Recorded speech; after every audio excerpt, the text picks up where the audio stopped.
Welcome to chapter number 5 for your effective parenting book.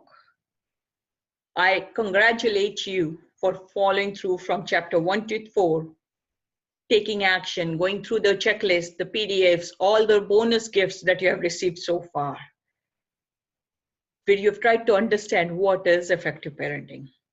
It's not just some term or some 2-step, 3-step process. It's a lifelong journey. It's a process to be implemented. It's a lifestyle change or a mindset change, if I may call it, not just lifestyle. So let's look into we all wish there was a magical solution or a magical wand which we could have it or purchase it and all the issues are gone. You know what? The solutions come free. What it demands, not your money. Yeah, you need some money to learn these skills, but what majorly it involves is your time, your commitment, your investment of energy, and doesn't cost a dime once you learn these skills. And it's learn it one time so you can use it with each one of your children. It's not one-on-one, that it will only work for one of your child. No. So let's deep dive into it. The first thing I would say is teamwork. When I say teamwork, it's not just a teamwork between, we as a family, not at all, because every individual is separate. Every individual is different. There's a teamwork between you and your spouse or your life partner. There's a teamwork between you and your child. And if you have more than one child, then that goes in a separate bucket, Every child is a different group because it's not one common solution that, hey, this is what it is and take it and follow. It doesn't work that way. So how do we take? And when we talk about teamwork, I become the team lead. So you become the team lead and you have to do a lot of groundwork. Because when you go with that outlook, with that mindset that I'm the team lead and I have to lead this team to the goal that I have set so that we can achieve and be successful as a family. And that teamwork, the other person might not be at the same level on the same page. So you might have to educate them. In order for you to educate them, first you have to equip yourself, train yourself, get hands-on the strategies and techniques that has been proven and tested and that works for hundreds and thousands of parents across the globe. Have access to that so you can share it with your group team member, whether it's your child, your life partner, or your parents or extended family that work together to raise a child. And once that is there, that thought is there, that understanding that I'm leading the team, that will help you when you will feel low, when you will feel frustrated, when you'll feel why things are not working. I'm doing for a common goal. Exactly. In my past life, I've been a software engineer, so I always felt technical bugs are much easier to fix than human, challenges or human bugs or, mindset issues, if we can call it. Next one, moving on to the second strategy is how do we keep an open mind? When I say open mind, it's not just 2 words because you ask anyone and they'll say, oh yeah, I'm very open-minded. That's not what we're talking about. When I say open mind, and I'm using my example, so hopefully you can relate to it, because it's much easier for me to talk through my experiences. That's my goal to share because I'm not here just to advise you. I walk my talk. I'm a parent exactly like you with, 2 teenage kids. My daughter is went out to college as a freshman and my son is in 8th grade. And both are amazing kids. And trust me, they're completely different. And I have I have exactly the same set of challenges that you face as parent. I don't have anything less. I would rather say I get more because, my kids have been raised in this environment. So all the strategies that I'm sharing with you have been used and I have to come create new things. What are the new solutions? How does it work? So I understand them and they're well-empowered kids. So what being open-minded is, I need to see from my child's point of view so that I understand. Today, what's happening is teens today are going out to look out for answers, for solutions. It's not that they're not facing challenges, but we have given them access to these gadgets and they feel they are their family, they are their best friends. So they go out and look out either on Google or, Snapchat or wherever or ask their friends. The last thing they'll think is coming back to a mom and dad and ask, hey, I'm having this issue. Can you help me? As a parent, we want our child to do that. So why isn't it happening? I may feel that, hey, I'm always there for them. I told them, come ask me if you need. It doesn't work that way. And I'm sure it didn't work when we were young, right? We only went when we felt comfortable. And we cannot force somebody to feel comfortable. Our behavior has to be that way. Our home environment, we have to build that way so our child feels comfortable to share, to speak. And I'm not saying that don't scold them, don't be strict if they're doing wrong, or allow them to do whatever they want. No, not at all. That's not effective parenting. Effective parenting is to be like water, to flow with the flow. When to become, flexible, when to define strict boundaries, strict rules. It's a mix of everything. And I've interacted with thousands and thousands of teens across the globe. And I've learned that teens do want boundaries. They may never say that. You might say they don't know, they want freedom, but they know they will do wrong. They're aware of it. So they want a parent who can stop them. They want a parent who can define boundaries very strictly. The biggest complaint teens have today is, my parents don't have time for myself.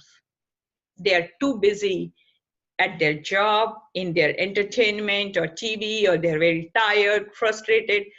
Yes, I get it. I am with you in the same boat, that you're working so hard, you're struggling so hard to make ends meet, to give the best life to your family, to your kids, bring the best, send them to best schools, and it costs money, and money doesn't grow on trees. No, my friend. But the key word here is balance. I need to check on a regular basis, am I maintaining my balance? First of all, I have to take time to define my balance. So if there is a takeaway from this video, I want you to pause it right here. Take a paper and pencil and write down what is your balance. I want you to be the architect of your life. Define what does balance mean to you. Because it's going to be different for everyone. There's no one definition that fits all. What's balance for you? How much time and energy you can devote to your job or to your source of income? What's your commitment and investment of energy and time towards your child? What are the needs that your child has? Is it like more time in their academics, or taking them around sports, or helping build their mental and emotional strength? Take time, define that balance, and start to work on it. If you have any questions, reach out to us. Please do not hesitate to communicate back to us. Our mission in life is to help and empower a parent like you, so you become our ambassador to raise empowered kids. It's not just one program. The mission for me in my life that I made with my father was to create a platform where we empower these skills. So you can have, and your child can have, everything that I have. It's not fair that I just get to, be raised by an effective parent and I help my kids. We need to create a community, and you are part of my community. You are my community. So reach out to us if something is not clear or you have more questions. Do not hesitate. I do not, that's one thing I do is, when I don't understand, I reach out. I don't think I'm dumb enough, because I know I will not know everything in life. So do that. Do not hesitate. Reach out to us. Understand what does open mind really mean if there's a specific unique situation you're experiencing. Moving on, life skills. What are life skills? Unfortunately, it's never taught in any school, college, no matter what program, or in the corporate world. We are taught different skills, how to use softwares, but we are never taught how to learn life skills, how to communicate, how to build up my self-image, how to make the right choices, how to learn to say no. And these life skills you need to transfer as a parent, and not just theoretically, but when you act on it, because your child is not just going to listen to you, what you're speaking, but your child is going to observe you, how you are living your life. So you need to equip yourself with life skills so that you can pass it on to your child. And then moving on to communication. If there's one thing each one of us need to learn is how to communicate, how to effectively communicate, so that, the purpose of that communication is achieved. It's not just talking or the different languages that we speak. It's about understanding the other person's personality. And you learn it through this program in our Confidence Coaching U Academy, where we equip you how to understand how the person is, what he or she likes, so you can connect with them. Because if you will know and you have a way, you have a strategy, you connect with them, and then it starts coming out, becoming more natural in it. And once there is a direct connection, you're on a roll. It's like having a Wi-Fi, right? If there is a Wi-Fi connection, then you can travel the world through Google or YouTube or anything. But if there is no Wi-Fi, or if there is a weak connection, then it's a hit or miss. And that's what is happening in relationships today. It's not that we are completely disconnected. We connect and disconnect, and that keeps going on. And unfortunately, if there's a miss when it is most critical in your child's life, that can be dangerous. And I don't want you to be in that situation, or your child to be in that, situation either. How do you become a role model? Not by having a title here, but with your behavior. So, you might think, I'm doing so much. Yeah, I understand. But sometimes our best is not enough, so we need to put in more. But what if you could understand, if you had a, 5-step process, these are the things I need to do, which will have maximum impact on my child, so they'll listen. Would you like to have that? Are you sure? It will make life so much easier. And that's why we all need coaches in our life, isn't it? Otherwise, everyone can do math, everyone can learn how to swim. Why? The role coaches play is they bring everything on a platter to you. And that's our goal as your parenting coach through our academy, to bring all these strategies right in front of you in a simple format. So you don't need to do the research. We have already done it. We have an personal experience of 25 years. And if I go collectively with my mentors and my gurus, it will be beyond 70 years of experience that you are having access to. What works, what doesn't work, what if this doesn't work, what is the permutation and combination, what do I do? Once you understand that, once you start implementing it, then you'll be equipped, and then you're ready. If I may call it a graduate, then you're ready to understand. Let me understand my child. You might think I already know my child. Yes, we do, at a very high level. I'm asking to take a deep dive in. What is my child? And for that, I have to delete my file of what I have an idea about my child. So trying to see from my child's perspective what his or her strengths are, what are their areas of improvement or weakness, what it's called in the outside world. In our world, we call it areas of improvement. What does they really like? Because, if I recognize that, if I understand them, then it's a strong connection, and then we can win anything.